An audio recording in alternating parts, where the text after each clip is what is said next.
Big boss Malayalam season 7 ഇന്ന് രാവിലെ നടന്ന ഒരു ഇഷ്യൂ. അത് എല്ലാവരുടെയും വീടുകളിൽ നടക്കുന്ന ഒരു സംഭവം ആയതുകൊണ്ട് ഞാനത് ഇപ്പൊ പറയുകയാണ് കേട്ടോ. അത് പറയണമെന്നില്ലായിരുന്നു, പക്ഷെ അത് പറഞ്ഞു പോവുകയാണ്. കാരണം നമ്മളിത് ലൈവിൽ കണ്ടൊരു കാര്യമാണ്. അത് ലൈവിൽ നടന്ന കാര്യം നമ്മളെല്ലാം പറയാറുണ്ട്.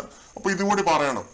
വാഷ്റൂമില് അനീഷ് ഇന്ന് രാവിലെ പോയ സമയത്ത് ആരുടെയോ കിടക്കുന്ന കണ്ടു.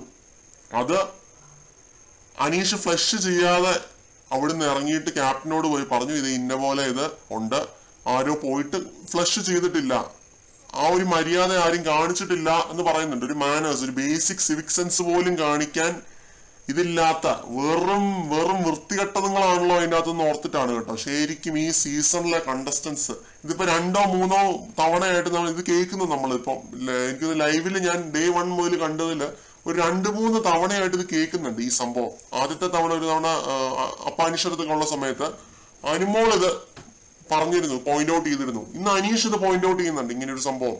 ഇത് വാഷ്റൂമിൽ ഇത് വൃത്തികേട് കാണിച്ചു വെച്ചിട്ട് ആ വൃത്തികേട് വെള്ളം ഒഴിക്കാതെ പോകുന്നതിന്റെ ആ ഒരു സംഭവം അനീഷ് ചൂണ്ടിക്കാണിക്കുന്നുണ്ട്. അപ്പൊ ഈ ഒരു സംഭവം ഇത് ആര്യൻ കണ്ടിട്ട് ആര്യൻ അനീഷിനെതിരെ എന്തെങ്കിലും കിട്ടാൻ വേണ്ടി നോക്കി നടക്കുകയായിരുന്നു. അപ്പൊ ആര്യൻ ഇത് പോയിട്ട് അനീഷിനോട് പറയുന്നു, ഫ്ലഷ് ചെയ്ത് കളഞ്ഞൂടായിരുന്നോ എന്ന് ചോദിക്കുന്നു. ഫ്ലഷ് ചെയ്ത് കണ്ടവന്റെ അനീഷ് ഫ്ലഷ് ചെയ്ത് കളയാൻ അയാൾക്ക് എന്ത് ബാധ്യസ്ഥതയാണുള്ളത്? അയാൾ ആ വാഷ്റൂമിൽ കയറിയപ്പോ കണ്ടൊരു കാര്യമാണ് പറഞ്ഞത്.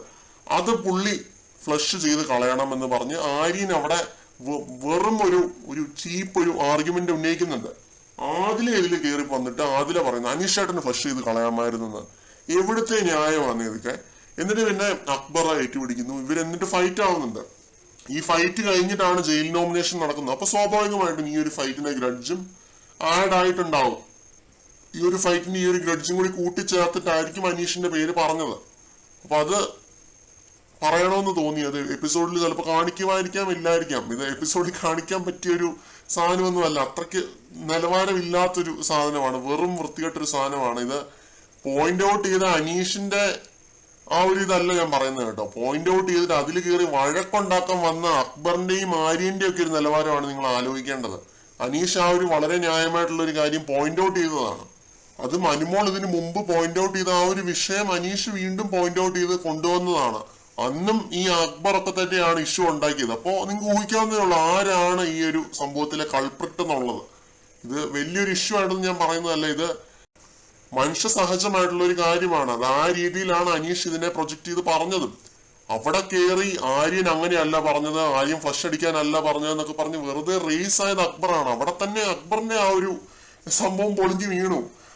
വെറുതെ ആര്യനെ സപ്പോർട്ട് ചെയ്യാൻ പോയി, ഒരാവശ്യവും ഇല്ലാതെ ആര്യനെ സപ്പോർട്ട് ചെയ്യാൻ പോയി അക്ബർ എടുത്തൊരു വള്ളിയാണ്, അക്ബർ പിടിച്ചൊരു സീനാണ്. അതാണ് ഞാൻ പറയുന്നത്, ഈ അക്ബറിന് ഇങ്ങനത്തെ ഈ തീട്ട കേസൊക്കെ ഉള്ളൂ. അല്ലാതെ അക്ബറിന് വേറെ വലിയ സ്വന്തമായിട്ടുള്ള കോണ്ടന്റുകളോ കാര്യങ്ങളോ ഒന്നും ഇല്ല. അനീഷ് സ്വന്തമായിട്ട് കോണ്ടന്റ് ഉണ്ടാക്കുന്നതിന്റെ അസൂയാണ് അക്ബറിന് എനിക്ക് പലപ്പോഴായിട്ട് ഫീൽ ചെയ്തിട്ടുണ്ട്.